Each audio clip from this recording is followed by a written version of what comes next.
समाजवाद से क्या चिढ़ है, समझ से परे है, जबकि समाजवाद हमारे राष्ट्र नायकों का सपना है। चंद्रशेखर आजाद, भगत सिंह जैसे विचारमान क्रांतिकारियों में समाजवाद व स्वतंत्रता के स्वप्न को साकार करने के लिए हिंदुस्तान बनाई गई थी। हमारे संविधान की प्रस्तावना लोहिया व लोकनायक जयप्रकाश का सपना समाजवाद है। समाजवाद का विरोध रामराज का विरोध है, हमारी महान विरासत के खिलाफ है। अध्यक्ष महोदय, हमारे महान लोकतंत्र की खूबी है कि अहंकार और सत्ता लंबे दिनों तक नहीं चलती है। ब्रिटानिया हुकूमत को हमारे नायकों ने पलटा, कई जालिम सरकारों को हमारे पूर्वजों ने पलटा, 4 बार तो हमने ही पलटा, फिर हम पलट देंगे। हमने जिस दौर को चाहा है बदल डाला है और जिस दौर को चाहेंगे बदल डालेंगे। महोदय, सरकार को घुमा है, प्रतिदिन की उड़ान कुछ कम है, लेकिन हमें यकीन है कि आसमान कुछ कम है। तो महोदय में नहीं है। तो इस बजट में केवल धोखा है। तो इसलिए हमने जितने सुझाव दिए हैं माननीय वित्त मंत्री जी से, उसमें जरूर जोड़े जाएं, जिससे जनता का भला हो। और मैंने जो कहा है, समाजवाद ही रामराज है, तो उसी समाजवाद के बिना रामराज नहीं हो सकता है। इसलिए मेरे जितने भी संशोधन हैं, जरूर इन संशोधन को अपने भाषण में, अपने घोषणा में जरूर रखें। धन्यवाद।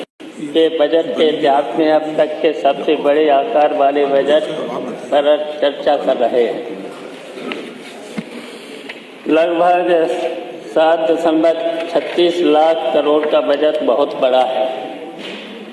सिर्फ बड़ा होना बड़ी अच्छी बात नहीं है, बजट को लाभकारी, समावेशी और प्रभावशाली होना चाहिए। आज यदि हमारे महान संत कवि कबीरदास जी होते तो इस बजट की तुलना पिछले बजट के परिणामों से करते हुए कहते, बड़ा हुआ तो क्या हुआ, जैसे पेड़ खजूर, पंथी को छाया नहीं फल लागे। मान्यवर, बेकार बेमतलब है यह बजट हजूर। कर्ज बढ़ाएगा, प्रदेश डुबाएगा, छीन गरीबों का नूर। हमारे वित्त मंत्री महोदय ने बजट रखते समय एक शेर पढ़ा था, हौसले दिल में मचलते हैं, आंधियों में चिराग जलते हैं। यही तो पढ़ा था। कोई भी चिराग या दीपक घी व तेल से जलता है। किसान विरोधी नीतियों के कारण घी उत्पादक वर्ग अपना पेट नहीं पाल पा रहा है। तेल पर एक पूंजीपति का कब्जा हो गया है। घी व तेल दोनों गरीबों की पहुंच से दूर जा रहे हैं। गरीब का दीपक अंधेरे में नहीं जल पा रहा है। वित्त मंत्री जी आंधी में चिराग जला रहे हैं। जनता भी एक शेर पढ़ रही है, कैसी मसाले लेके चले तीरगी में आप, कैसी मसाले लेके चले अंधेरे में आप, जो रोशनी थी भी वो भी सलामत नहीं रही। हिम्मत से कहो, सच तो बुरा मानते हैं लोग, रो रो के बात कहने की आदत नहीं रही। महोदय, प्रदेश के इतिहास का यह तब तक का सबसे बड़ा यह बजट छलावा है, आंकड़ों और अफसरों की बाजीगरी है। महोदय, मर्यादा पुरुषोत्तम भगवान राम के प्राण प्रतिष्ठा का आयोजन हुआ, अच्छी बात, लेकिन राम मंदिर तो पड़ाव है। लक्ष्य राम राज्य की स्थापना होना चाहिए। काश आप पूरे प्रदेश को अयोध्या बनाने और पूरे प्रदेश में राम राज लेने का ख्वाब देखने वाला बजट प्रस्तुत करते। महोदय, गोस्वामी तुलसीदास जी ने रामचरितमानस में राम राज के बारे में लिखा है, देहिक देविक भौतिक तापा, राम राज नहीं कहूँ व्यापा। मानस में तुलसीदास राम राज के बारे में लिखा है, राम राज में किसी को भी दैहिक यानी शारीरिक कष्ट नहीं था, दैविक आपदा भी नहीं कहीं पर आती थी, भौतिक यानी आर्थिक मानसिक कष्ट नहीं होता था। तुलसीदास ने लिखा है, अल्प मृत नहीं कबहू पीरा, सब सुंदर सब ब्रज शरीरा। आज अस्पतालों में रोज लाशें निकल रही हैं। एनसीआरबी की अनुसार सबसे अधिक अल्प मृत उत्तर प्रदेश से दर्ज हुई हैं। अध्यक्ष महोदय, असली राम राज लाने में यह सरकार पूर्णतः विफल है। महोदय, माननीय अध्यक्ष जी, अब हवाएं ही करेंगी रोशनी का फैसला, जिस दिए में जान होगी वही दिया रहेगा।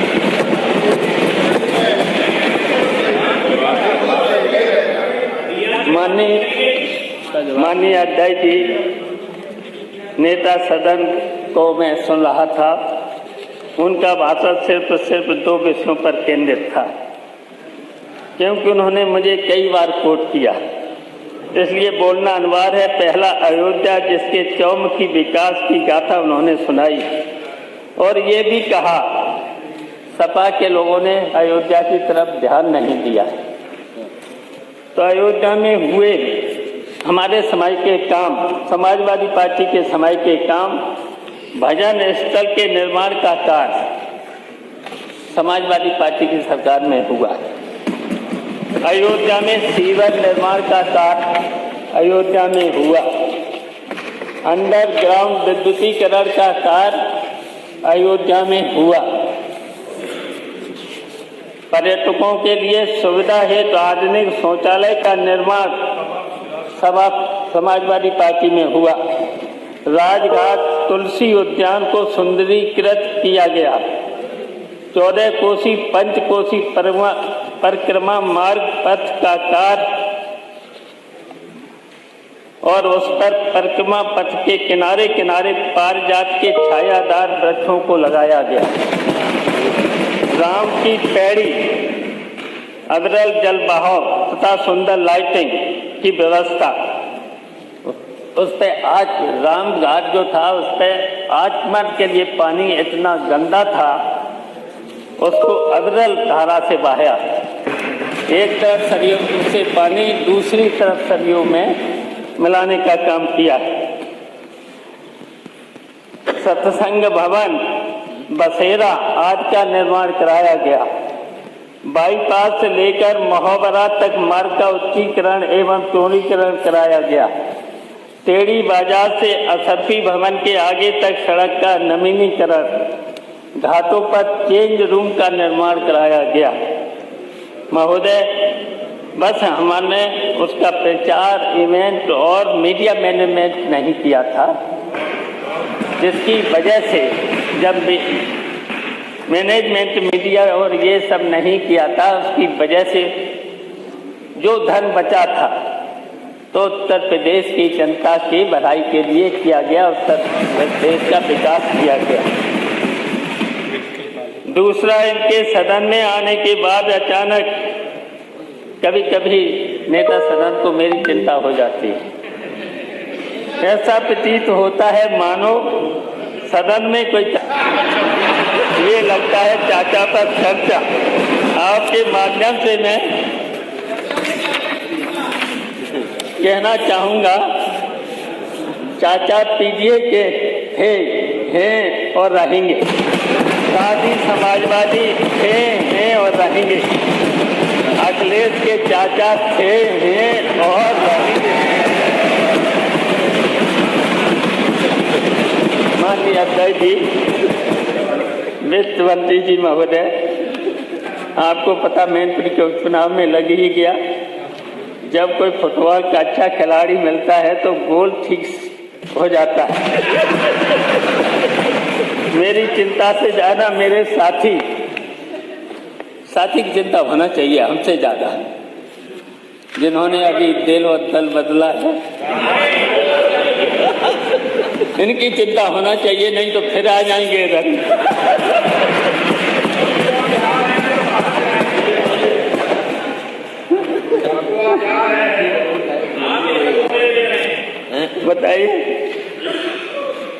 बताइए इतना भय कि सब जगह चाचा को ही ढूंढ रहे हैं, सूची में नहीं, यहाँ नहीं, वहाँ नहीं। अरे जब चाहूंगा, जहाँ चाहूंगा, जिस सूची में चाहूंगा वहाँ हो जाऊंगा। काय की चिंता? आप लोगों की किस बात की चिंता? अध्यक्ष महोदय, वित्त मंत्री जी ने कहा सरकार 6 करोड़ व्यक्तियों की गरीबी से बाहर निकालने में सफल रही है। नीति आयोग की रिपोर्ट यह संख्या 3.43 करोड़ बता रही है। दोनों में कोई न कोई गलत है, किसी न किसी आंकड़े गलत हैं, फिर भी यह आधा सच दर्शाया जा रहा है। पूरे गलत से भी ज़्यादा खतरनाक हैं। महर्षि वाल्मीकि ने लिखा है, रामे शास्त्रे नानता, राम के शासन में कोई भी असत्य नहीं बोलता था, यहाँ सब कुछ झूठ बोला जा रहा है। सच्चाई यह है कि अध्यक्ष महोदय, नीति आयोग के अनुसार उत्तर प्रदेश 22.92% लगभग 23% आबादी गरीबी रेखा के नीचे अमानवीय परिस्थितियों में जीने। माननीय सदस्य बहुत सीनियर हैं, 10 मिनट हो गया है जी। 10 मिनट माननीय अध्यक्ष जी, 10 मिनट बोले। यह संख्या लगभग 5.53 करोड़ के करीब है। 11 मिनट हो गया सर, अब बीत गए। उस पर आपने क्या किया? प्रदेश को एक भी अंतर्राष्ट्रीय विश्वविद्यालय क्यों नहीं मिल सका? एक लोगों का समय और दे दीजिएगा। इस बजट उसके लिए क्या प्रावधान है? 2017 के घोषणा पत्र में आपने विदेश जाकर पढ़ाई करने वाले छात्रों के लिए भीमराव रामजी अम्बेडकर छात्रवृत्ति योजना का वादा किया था। महोदय, आज 7 साल बाद उसके लिए बजट में प्रावधान क्यों नहीं किया? पीएचडी को न्याय देने के नाम पर सरकार इतनी उदासीन क्यों हो जाती है? इसी तरह आपने 70 लाख नौकरी देने का वादा किया था, उसका क्या हुआ? रोजगार देने के नाम पर सरकार सिर्फ कागजी वादा कर रही है, कहीं कोई मंशा नहीं है। सरकार की रोजगार बढ़ाने को लेकर बजट में रोजगार को लेकर सिर्फ खोखले वादे हैं, कहीं कोई इच्छा शक्ति नहीं दिख रही है सरकार की। सरकार यह भी बताए कि केंद्र और राज्य सरकार की महत्वाकांक्षी स्मार्ट क्या हुआ? प्रदेश को कितनी स्मार्ट सिटी मिल सकी? आपके बजट में इस पर खामोशी है। कोई स्मार्ट सिटी नहीं। पूरे बजट में इस दृष्टि का भाव है कि लोगों के हाथों में नकदी कैसे पहुंचे। एमएसएमई और बड़े उद्योगों का फायदा प्रदेश की जनता तक कैसे पहुंचेगा? माननीय सदस्य जी बहुत सीनियर हैं और बनाना चाहती है। अगर लोगों के 13 मिनट हो गए, नहीं होगी, 3 मिनट अधिक हो गए 10 मिनट के लिए। मैं अब तो डिमांड कैसे पैदा हो? और बिना डिमांड पैदा हुए अर्थव्यवस्था को गति नहीं मिल सकती। तो 2 लोगों का काट, ऐसे में लोगों को काम के बदले नकदी दीजिए, किसानों की उपज का बढ़िया दाम दिलवाइए। अगर इतना आप कर सके तो अर्थव्यवस्था को गति मिल जाती। उत्तर प्रदेश में जब हमारी समाजवादी सरकार थी तो माननीय सदस्य जी अब बंद करिए। आप प्रदेश में निवेश आए और लोगों को पलायन से मुक्त। विधायक पीयूष रंजन निषाद जी, रोजगार के अवसर। विधायक पीयूष रंजन निषाद जी, माइक बंद कर दीजिए। को सशक्त, माइक बंद कर दीजिए अब। अध्यक्ष जी 10 मिनट के लिए बोल रहे हैं। अध्यक्ष जी से मेरी बात तो सुनिए। अरे मेरी बात सुनिए, मार्शल को बुलवाएं। यहाँ एक सदस्य का मुझे हमारे कम कर दीजिए, जिसका भी कम कर बोलने दीजिए। का इधर अवसर प्रदान इधर ज्यादा बुलवा लीजिएगा एक आदमी को, हमारे कम कर दीजिए। बहुत धन्यवाद। तो 3 मिनट का बुलवा लीजिए। एक के बीच में महोदय, इस बजट में पंडित दीनदयाल उपाध्याय हमारे सदस्यों में से 2 सदस्य, आप एक सदस्य कम बोल लेंगे, बात हो जाएगी। आप बोलने दीजिए। दुर्भाग्य है कि वर्तमान सरकार मंडियों के प्रति उदासीन है। पूरे प्रदेश में आपके द्वारा एक मंडी का सृजन नहीं किया गया है। इस बजट में भी आपने कोई योजना राशि इसके लिए नहीं रखी है। आप ही आंकड़े बताते हैं कि अभी तक विभागों में पिछले बजट का बहुत बड़ा हिस्सा ही खर्च नहीं हो सका।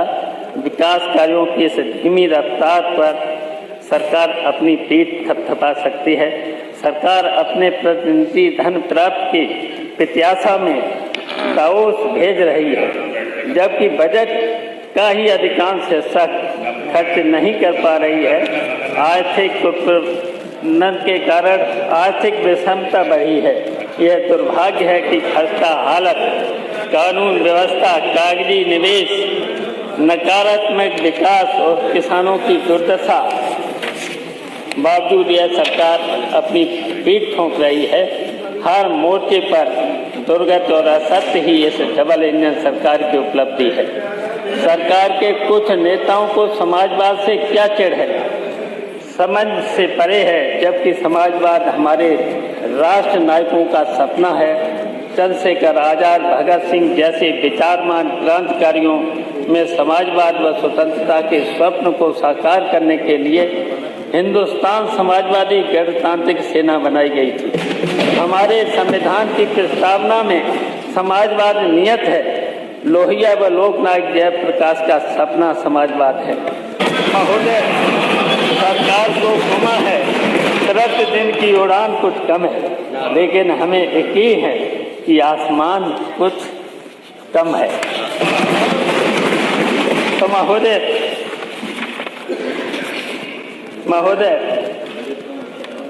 हम बस इतना ही कहना चाहते हैं, ये बजट जनता के हित में नहीं है, प्रदेश के हित में नहीं है। तो इस बजट में केवल धोखा है। तो इसलिए हमने जितने सुझाव दिए हैं माननीय वित्त मंत्री जी से, उसमें जरूर जोड़े जाएं, जिससे जनता का भला हो। और मैंने जो कहा है, समाजवाद ही रामराज है, तो उसी समाजवाद के बिना रामराज नहीं। हमसे जुड़े रहने के लिए हमारे YouTube चैनल को सब्सक्राइब करें और नई वीडियो की नोटिफिकेशन के लिए बेल आइकॉन को दबाएं।